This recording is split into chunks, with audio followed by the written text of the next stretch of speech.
Hey guys, welcome to the Pharmacy Residency Podcast. I wanted to talk about something before we get started with this show. It's just called College Admissions Melt.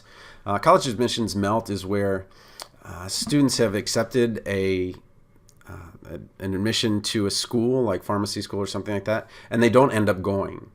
And one of the big reasons, and a number of big reasons that I'll talk about in this show, and why we're going to see, I think, significant increase in residency hiring, significant increase in pharmacist hiring, and obviously increases in income for pharmacists because at the level that I'm at, pre-pharmacy, where I'm actually seeing the students that are applying, I'm seeing what's happening.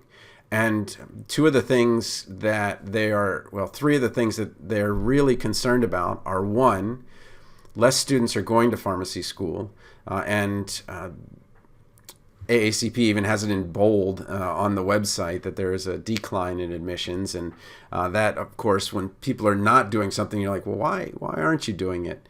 And that makes them nervous. Recently on Ramsey's show, there was a $482,000 in debt student who graduated from pharmacy school. And again, not all of that was a pharmacy school. And then third, NABPLEX is, the pass rates are not out still. And students are not able to get that confidence that they usually get going into pharmacy school. So what I'm seeing is that some students are opting to continue to work because their salaries are super high right now. And as an undergrad, a friend of mine was making $22. A friend of mine's 14-year-old was making $22 an hour working as a side judge for soccer games. And then because those NABPLEX rates are not out, students are just like, well, I don't have confidence in this decision. I don't know what the rate's going to be. I don't know if I should have chosen this school or that school. So for those three big reasons, we're going to see, I believe, a lot of it melt, where not only are the applications down, but I think the people that are going to actually take the pharmacy school application, that's going to go down quite a bit as well, where they're going to have that admissions in their hand, but they're going to say, well, I'm making a lot of money now, and that's really scary to take on that debt, and I really don't want to do it, and I just don't know if these pass rates are right. And that's what I'm seeing is indecision. And I have nothing to tell them. I don't have data to show them. I can only tell them that the good news is that their chances of getting a residency, if that's something they want, is 3 out of 4 instead of 2 out of 3. But that's the kind of only assurance I can give them. Anyway, let's get started with the show. But I think it's really, really good news for practicing pharmacists, for those that are just graduating from residency, that there are going to be many, many jobs available, and that the number of graduates is continuing to go down quite a bit. So hopefully the job security for those that are in the profession now and that have made it through the pandemic should continue to increase. Hey, welcome to the Pharmacy Residency Podcast, a member of the Pharmacy Podcast Network. Today we'll talk a little bit about enrollment and how that's going to impact you guys. So let's kind of go back a little bit.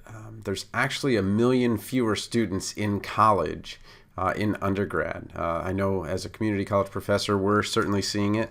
And that's actually normal for us because the better the economy is, the lower our enrollment goes, and then as the jobs are a little bit more difficult to find, then people come to community college to increase their skills and all that.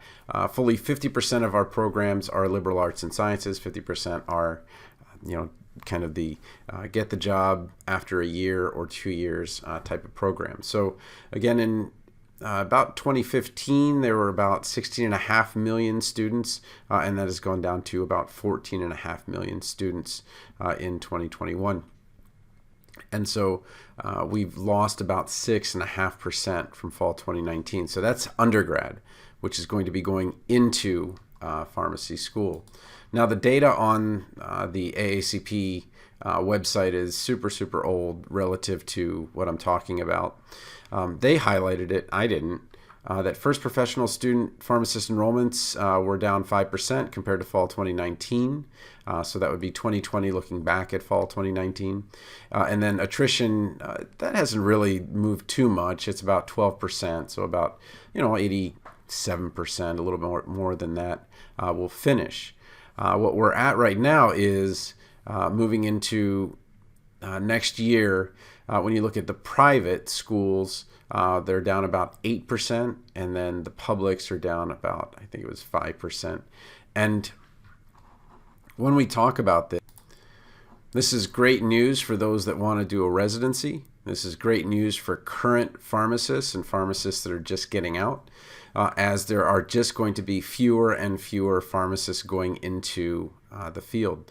Now, kind of looking at the reasons why people aren't enrolling, yes, we have a huge reduction in the number of undergrads, and that's going to certainly hit pharmacy school as well. But the reality is, and the fact of the matter is, that medical schools get 1 million applications per year, and pharmacy schools get just a very, very tiny fraction of that. The average student only applies to about 2.5 schools. So schools are looking at maybe 30,000 applications. It's actually going to be a little bit less than that compared to the 1 million that go to medical schools. So it's not that there aren't people looking to be in graduate healthcare careers. It's that they are not looking to become pharmacists. And so that's kind of the big question is, why is it that now that pharmacy is a profession where you have a much better chance of getting a residency? The chances went from around 66%, 65%, all the way up to 77. So you went from 2 out of, I hate using fractions, 2 out of 3 to 3 out of 4. And so we expect that it's going to go even higher next year as there are fewer students applying.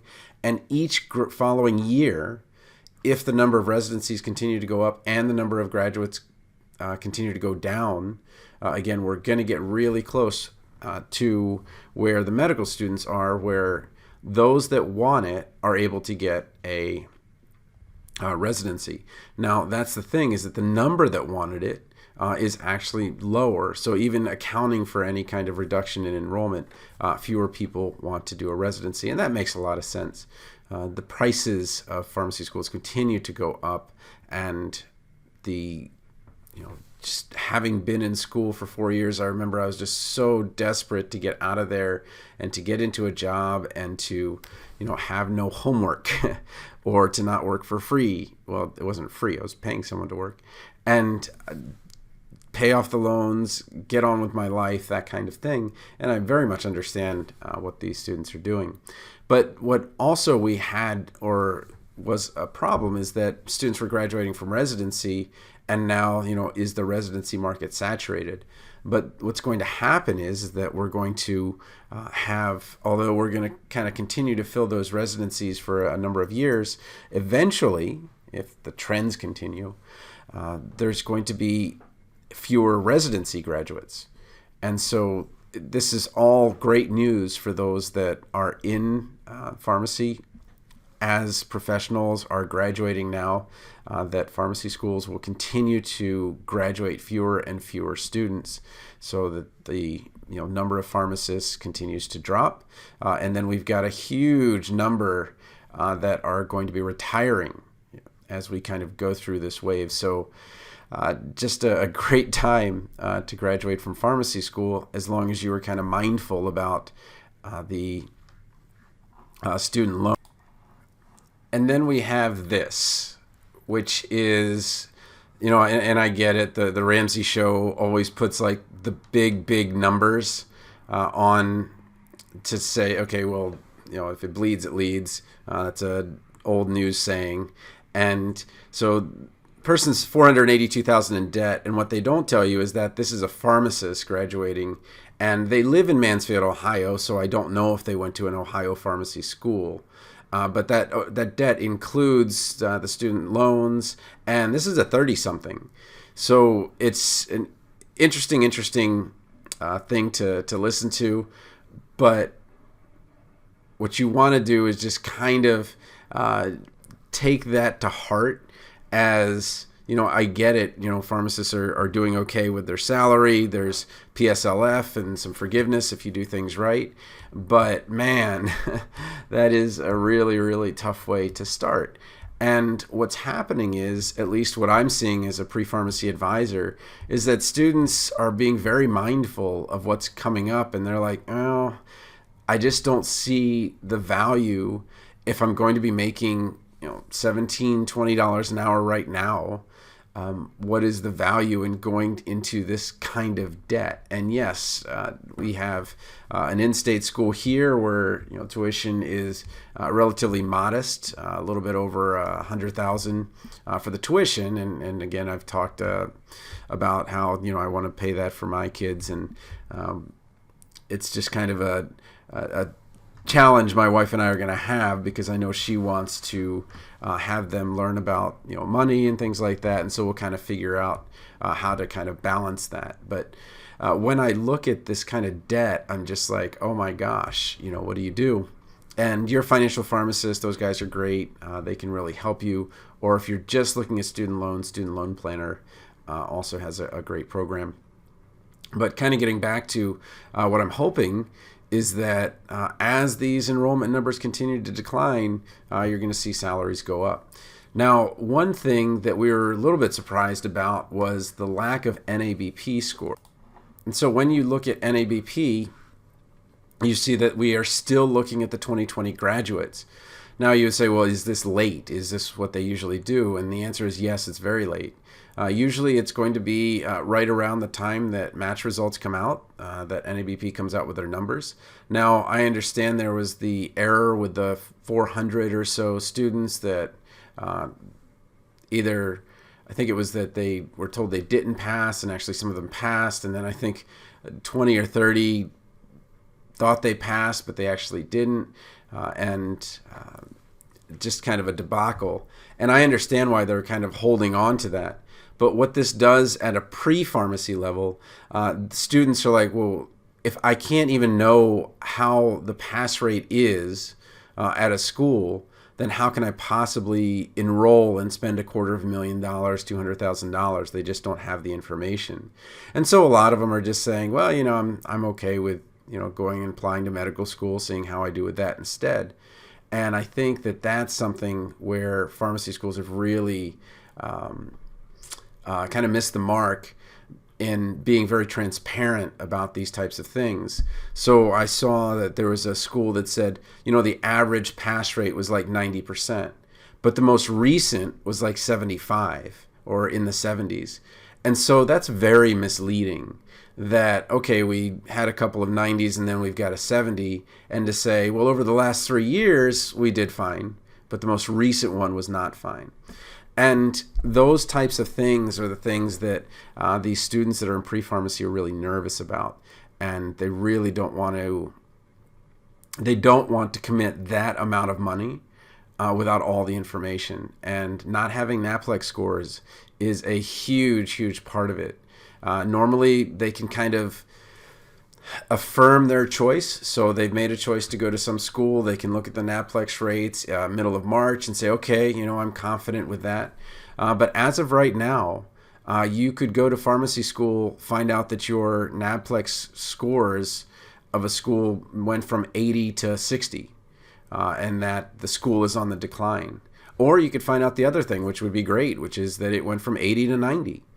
Okay, but when we look at NAPLEX scores, again, the big thing with NAPLEX scores is that when you talk about tiering, like where are some people with the scores, it's not A is 90, B is 80, C is 70. A B is closer to like a 90. So it's absolutely, the high pass rate puts that median or the middle of the scores at 88% that are in ACPE accredited programs. So what that's saying is at the 88% mark, okay, that's about the middle. So if you're below 88%, you're actually in the bottom half of all pharmacy schools. And if you're at 70 something, then you're actually one of the worst schools in the country for the NABPLEX. Now they might have a great hiring rate or something like that. But the data are clear, but the way that the data is presented is not. It's just like, okay, well, it's 75%. A 75 is a 75. Well, 75 is, when you rank it, it's about 130th, 140th when you talk about the number of schools. So again, NAPLEX pass rates, Dave Ramsey's, having hundreds of thousands of dollars in debt. seeing that other people are deciding not to go to pharmacy school. Okay. And then in general, there are just fewer people in college. Those four things are really contributing to a decline in the number of pharmacy students. And it's very tough to tell a pharmacy student, hey, which school should I go to? And the answer is, I can't tell you anymore. The data is just not there. Normally in March, the NABPLEX data would be there. I could tell you. I can definitely tell you with the residency scores and where someone is. And that's the thing with residency scores. If a school is in the 77%, then they're average. Anything above 77%, that's a high match rate. Anything below 70%, you're in the bottom half of 140 schools. Certainly, of those 70 schools on top, you should be able to choose one of them. So again, I know that sometimes it comes off as gloom and doom, but I'm really more of a realist and somebody who's very wary of, I guess I'm protective, I guess is the best way to put it. And I want to be very protective of those pre-pharmacy students going in. And right now the data is just not there. And they're saying I'm not going to make a $250,000, $200,000 decision without knowing what the pass rates are, without knowing what the residency rates are, without knowing over those 4 years what's my tuition going to look like. And they're making decisions that you can go to the University of Florida, I think, for like $35,000 no matter where you are in the country. And so with an out-of-state tuition that is that low relative to private school prices, Gainesville's a really nice place to live. Although Florida housing, now this is selling housing prices are incredibly high. I just feel like right now pharmacy schools can do a lot better in terms of making sure that NABPLEX get those pass rates out.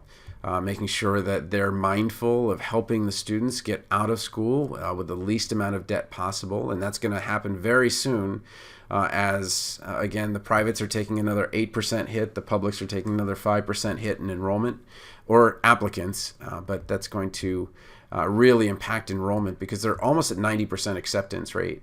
So there's just nowhere to go. Like there's just some schools are so close to 100 that they just don't have more people to accept. They just can't do it.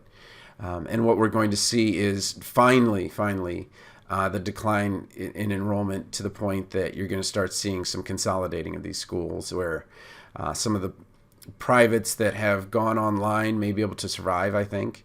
Some of the privates that have great reputations, great scores, and those types of things that have added master's degree programs or programs in other areas like PT, OT, those types of things. I think those guys will survive.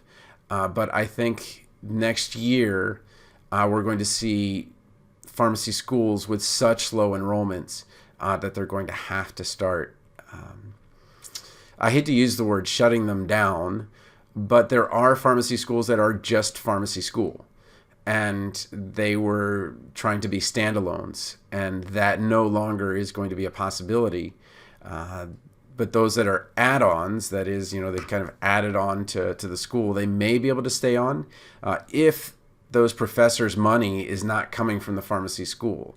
So the private schools, where the money tends to come from the students, and that's where the tuition money goes, is to the professors. That's a very different thing than the public schools, where the professors are generally paid by grants and things like that coming from the U.S. And all of that.